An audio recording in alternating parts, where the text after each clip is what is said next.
सवाल ये मैं यही गया था, थोड़ा सा मैं एक बात आपको बता रहा हूं, बात मेरी खत्म है, एक लाइन और सुना करके बंद करूंगा।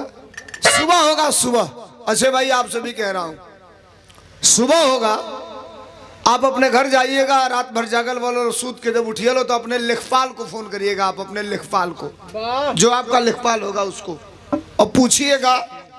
तो आपको पता नहीं है, मैं जो जानना उसको बता रहा हूं, आपके खेतों की पैमाइश हो चुकी है ड्रोन कैमरे से।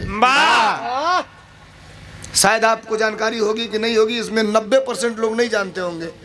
आप घर बैठे हैं और सरकार ने आपके खेतों की पैमाइश करा लिया है ड्रोन कैमरे से। सरकार के पास डाटा है, खतौनी जो इतना बड़ा कागज का मिले लेना, साल भर इंतजार करी सबे, अब खतौनी मिली एटीएम कार्ड नियर। उसका अंतर देख लीजिए, जान लीजिए। एटीएम कार्ड वाली खतौनी लेके बैंक में जाएंगे लोन लेने के लिए, कौन लोन? किसान क्रेडिट। तो मैनेजर कही ठीक है हम आपको लोन दे देंगे, खतौनी को मशीन में डालेगा और क्लिक करेगा, पूरा डाटा आपका आ जाएगा, एक बांड आपसे भरवाएगा, उसको आप पढ़ ही नहीं पाएंगे, केवल दस्तखत कराएगा, आप कर देंगे। लोन आप ले लिए, इतनी घड़ी लेता ला, तो गेहूं के सीजन में लेता ला, धाने के सीजन में देता ला, केहू तो दूधू सीजन गैप करके देला, कुछ ना होला किसान क्रेडिट पर। वहां वो होगा जब आप लोन लेंगे तो एक साल बीतते बीतते भारत का जो कंडीशन है, भारत के सभी सरकारी बैंक प्राइवेट हो जाएंगे, जिस तरह प्राइवेट हो रहा है। उस समय बैंक केवल किसका रह जाएगा? अडानी और अंबानी का। और जब आप लोन लेंगे, एक किस्त अगर नहीं चुकाएंगे तो दूसरे किस्त जाते जाते आपने बांड भरा है, ट्रैक्टर अडानी अंबानी का होगा, खेत आपका होगा, ट्रैक्टर जाएगा, कब्जा आपके खेत पर करेगा। और आपकी हैसियत नहीं है कि आप खड़ा होकर कह देंगे कि खेत हमार हो, आए कि हम जो तब। इस देश में एक बहुत बड़ा डाकू है साहब, अंतिम गीत सुनाने जा रहा हूं। डाकुओं के सरकार में भी बहुत बड़ा एक डाकू है, आप लोग पहचान नहीं पाते हैं, एक आंख छोटी है उसकी। नाम क्या है भैया? नाम बाबा रामदेव। नाम बताओ। ऋषियों मत, तू लोग बोलो क्या बोल रहा है, मैं बोल रहा हूँ जो सही बोल रहा हूँ। बहुत बड़ा डाकू है। उदाहरण, अया हीरे लोग का गाँव हो, 100 घर अगर हीरे को होई, गारंटी दे तो नहीं, दुआरे दुआरे घूम दियल जाई, अगर 100 घर घूमने की बात तब 50 किलो रुका हो जाए, बात दूसरा चढ़ल भी है।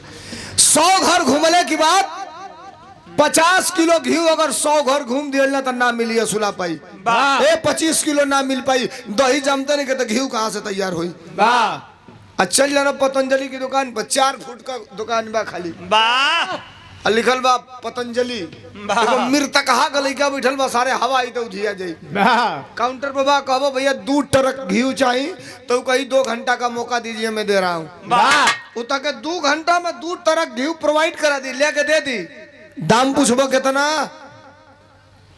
तो कही साहब ओरिजिनल घी है, बाबा का है, कई जनी बाबा का ब्रांडवा खाली देख के देता लो, रामदेव का, कई जनी मंजन करता लो, 2 जनी कही दो बस हो गए कैंसर, एक जनी अपनियो में बाना, एक जनी हमरो में बाना, शुरुआत भइल रहे तो फेंको के कोलगेट करता रहा तनी। वाह वाह, 2 घंटा में 2 ट्रक तो के दे दी घी। पूछबो दाम कितना बात, कही साहब गाय का ओरिजिनल घी है 450 रुपया किलो है। ए पहुना, तू पागल कि हम पागल? 1800 रुपया किलो ओरिजिनल घी नहीं मिलत गांव में, देहात में 2000 रुपया किलो, आई 450 में ओरिजिनल घी देता ना सर। 98% डालडा और 2% घी मिला के बाबा कहो, रामदेव कहो, घोटा जब छेड़बो तब न पता चले। आटा वा और कौन बरंडे उसको बता दो। तहार आटा 22 रुपया किलो बिकाई मार्केट में, सुन लिया। चले जाइए दुकान पर, पैकेट में आटा मिलेगा बाबा रामदेव का 75 रुपया किलो। पूछो कहो पौना है, मैं बादाम पीस के बेचत ला, गेहूं का नया आटा आई, तार बिकाई 22 रुपया, उनको बिकाई 75 रुपया। ये क्या है? ये पूंजीपतियों को बढ़ावा देने का मामला है साहब। ये देश में चौधरी चरण सिंह ने कहा था कि देश के तरक्की और खुशहाली का रास्ता खेत और खलिहान से होकर जाता है। किसान को एक हाथ खेत के हल पे होना चाहिए तो उसकी एक नज़र दिल्ली के कुर्सी पर भी होना चाहिए। और इतिहास गवाह है, डॉक्टर राम मनोहर लोहिया ने कहा था कि सड़कें जब सूनी हो जाती है तो संसद भी आवारा हो जाता है। इस देश का हिटलर शाही और देश का तानाशाह आप नहीं समझ पा रहे हैं। हंसा तला आज बैठ के बिरहा सुन ले तला, 100 रुपया दे तला, काल रुपये ना रही तो हमके देव कहाँ से, अब बिरहा कहाँ से बोले करीब वाह हम गावत नहीं तो हारमोनिया वाला 1000 पावत ना, टेरी वाला 700 पावत ना, ढोलक वाला 1000 पावत ना गाय तो ही कहाँ से पाई लो। वाह ये कंडीशन होने जा रहा है, विषम परिस्थिति आ रही है साहब। एक गीत, जिस गीत ने रातों रात मुझे इंटरनेशनल बना दिया, रातों रात Hindustan, Bangkok, Thailand, Japan, Australia, America जैसे देशों में बजा। हद तो तब हो गई जब नेपाल के सब एफएम चैनल वाले बजाने लगे। उत्तर प्रदेश के डिप्टी सीएम ने बैठ के कहा इस कलाकार पे मुकदमा दर्ज करो देशद्रोह का। वाह वाह महाराजगंज के हमारे पार्टी के लोगों ने कहा आप मुकदमा दर्ज करो, हम सड़क पे बैठेंगे। मामला आमने सामने था। गोले रही का गोले नहीं मास्टर,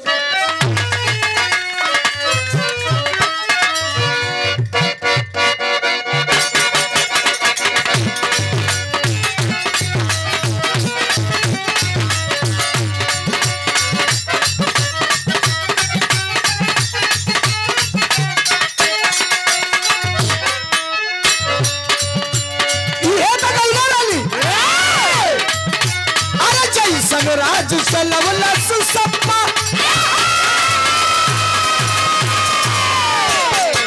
अरे जैसा राज चलवलस सप्पा परिवेश में होई जैसन।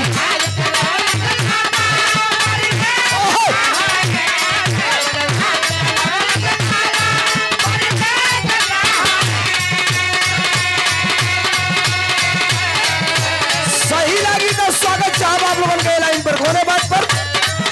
अरे जैसा राज चलबुलस सबाबुआ परिवेश ना होई तन नेता के तनो केहू बनी लेकिन अखिलेश ना होई।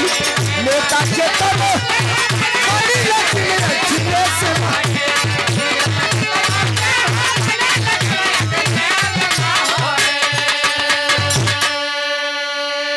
10 मार्च को सरकार नहीं बनी थी और 10 अक्टूबर को हमने इस देश के एक ऐसे व्यक्ति को खोया जिसे दुनिया धरती पुत्र कहती है।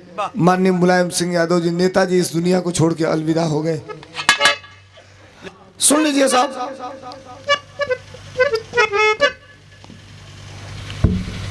ब्रजभूषण तिवारी हमारे पार्टी के बहुत बड़े नेता थे, बहुत बड़े नेता।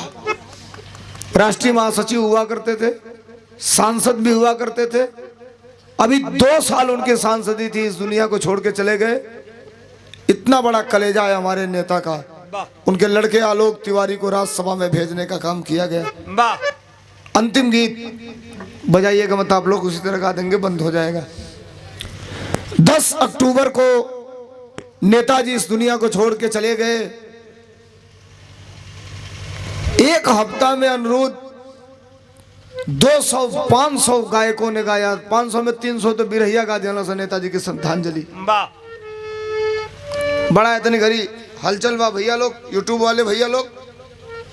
देवरिया कांड हुआ था, हमारा भैया था आज भइल, कल ही कई गो गायक गा दिया ना। हमारा डर नहीं खे कि केहू सुनी तो कही कि उल्टा बोलस। 90% लोगों ने गलत गाया।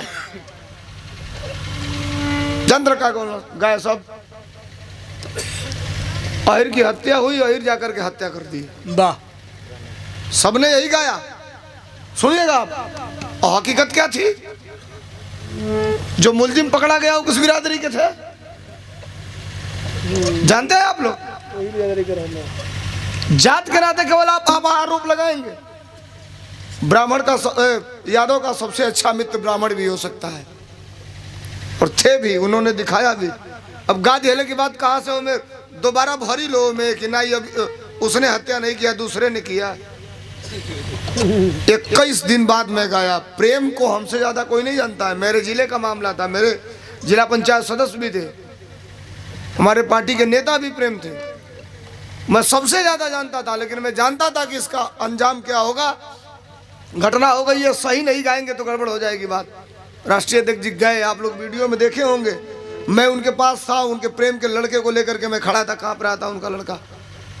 और हमने जो गाया आप सुनिएगा, देवरिया कांड की सच्चाई पूरी एक एक परत खोल करके गाया हूँ, एक एक पॉइंट टू पॉइंट, एक एक लाइन में आपके बीच में रखा हूँ। गा देना, कुछ भी गा देना, हाहर पड़ल बिया, जल्दी गाओ, व्यूज मिल जाओ, कुछ इच्छी हो जाओ, फलाना ढेमाका हो जाओ, क्या मतलब है साहब? नेताजी इस दुनिया में नहीं रहे, सब लोगों ने गा दिया था। मेरे पास 1000 फोन आया, सोलंकी भाई कहाँ नहीं गा रहे हो, आप कब गाओगे नेताजी की श्रद्धांजलि? हमने कहा गाएंगे। गाने गया, ईमानदारी से कह रहा हूं, 1-1.5 घंटा तक तो गा ही नहीं पा रहा था, मुंह से कुछ आवाजें नहीं निकल पा रही थी। ये पंडित जी गवाह है हमारे गांव के। मैं जिस खानदान से आता हूं, जिस परिवार से आता हूं, हमारे परिवार में न कोई नेता था, न हमारे परिवार में कोई गायक था। पिछड़ी जात का हूं, बैकवर्ड जात का हूं, कोई नहीं था। अगर आज मैं इस मुकाम पे हूं तो पूर्णता रूप से पूरा का पूरा श्रेय अगर किसी को जाता है तो माननीय मुलायम सिंह यादव जी को जाता है। और मैं गारंटी के साथ कहता हूं, भारत के अंदर अगर किसी गायक के सर पे और पीठ पे सबसे ज्यादा हाथ माननीय मुलायम सिंह यादव जी का पड़ा होगा तो सौभाग्य से वो गायक मैं धर्मेंद्र सोलंकी हूं, वो मैं धर्मेंद्र सोलंकी हूं। अभी 1 जून को नेताजी के पिछले साल वाले 1 जून वाला वीडियो आप लोग देखे होंगे, मैं गा रहा हूं, नेताजी खड़े 4 बार बुला के गवाए। जब कहीं मिल जाते थे, सड़क पे मिल जाते थे, सुनाओ गाना शुरू करो, मैं वहीं चालू हो जाता था। मैं तो बिना बैटरी का टेप रिकॉर्ड हूँ साहब, जहाँ मर्जी बैंड खोलिए, हमसे चालू करवा लीजिए, हमको कोई लालच नहीं लगता। पार्टी के बात करे क्योंकि 3 लोग हो गए, कहीं जाइए गाओ, हम गावे लगा, हम भीड़ ना खोजे ले, जहाँ गई वही जब भीड़ हो जाए। अब नेताजी नहीं रहे, मुझे गाना हुआ, पीछे हमने सुना सबका कि लोगों ने क्या गाया, किसी ने गाया नेताजी स्वर्गवासी हो गए, नेताजी दुनिया छोड़ के चले गए। हमने कहा कहीं नहीं गए नेताजी, कहीं नहीं गए नेताजी। और एक बात मैं आपसे बताऊं, भारत की धरती पर महात्मा गांधी के बाद अगर किसी राजनेता के अंतिम जनाजे में, अंत्येष्टि क्रिया में अगर उतनी भीड़ हुई होगी तो वो सिर्फ केवल माननीय मुलायम सिंह यादव जी की अंतिम क्रिया में उतनी भीड़ हुई थी। हमने गाया था, सबने गाया नेताजी स्वर्गवासी हो गए, हमने कहा कहीं नहीं गए नेताजी। क्या गाया हमने मास्टर?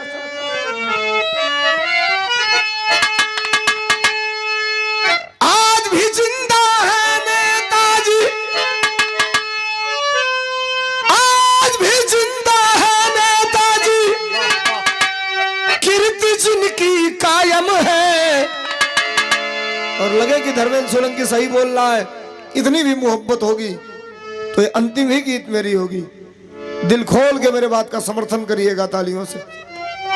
आज भी जिंदा है नेताजी, कीर्ति जिनकी कायम है, और हम सब के लिए तो, हम सब के लिए तो अखिलेश ही मुलायम है, हम सब के लिए तो। एक लाइन और हमने गाया था, 2 ही पुत्र हुए धरती पर और रहेंगे कायम। और अगली लाइन पे समर्थन देना, 2 ही पुत्र हुए धरती पर और रहेंगे कायम, और गंगा पुत्र भीष्म के बाद से धरती पुत्र मुलायम। नेताजी की बगिया अडिग अनंत कायम है, हम सब के लिए तो अखिलेश ही मुलायम है, हम सब के लिए तो। मास्टर बजा के आधा लाइन आ जा, ओ ये खत्म कर दिया ना ना।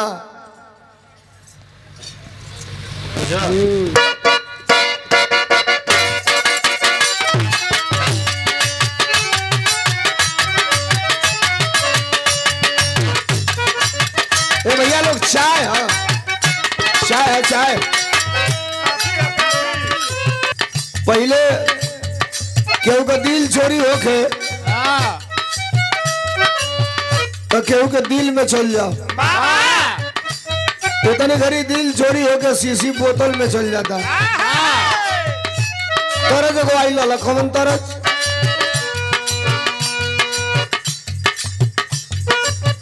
बड़ी याद आवे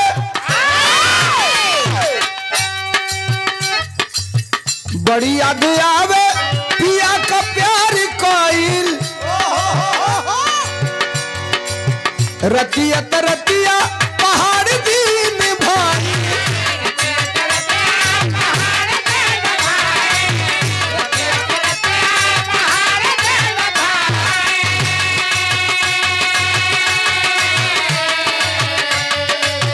बड़ी याद आवे पिया का प्यार कोइल रतिया तरतिया पहाड़ दीन भाईल का कही हमारा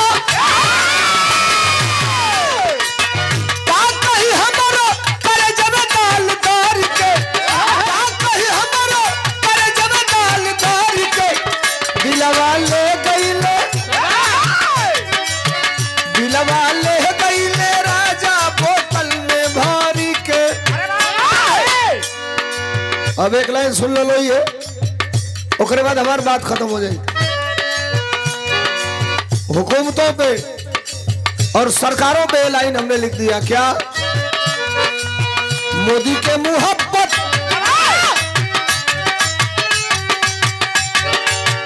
मोदी के मोहब्बत में देश हुआ खोखा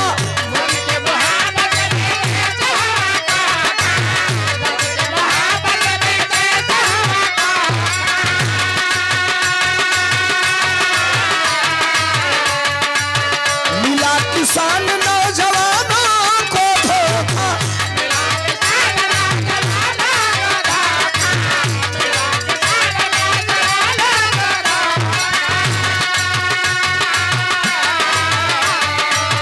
मोदी के मोहब्बत में देश हुआ खोखा मिला किसान नौजवानों को धोखा कई का मीटिंग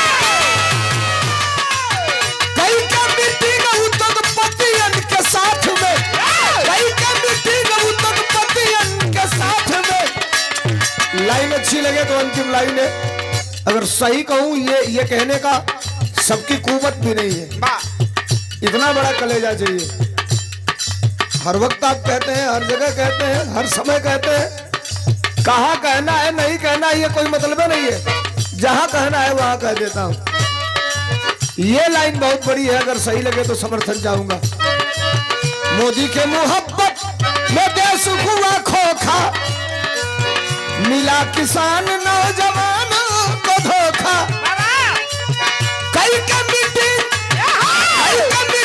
उद्योगपतियन के साथ में कई का मीटिंग उद्योगपतियन के साथ में देशवा बेच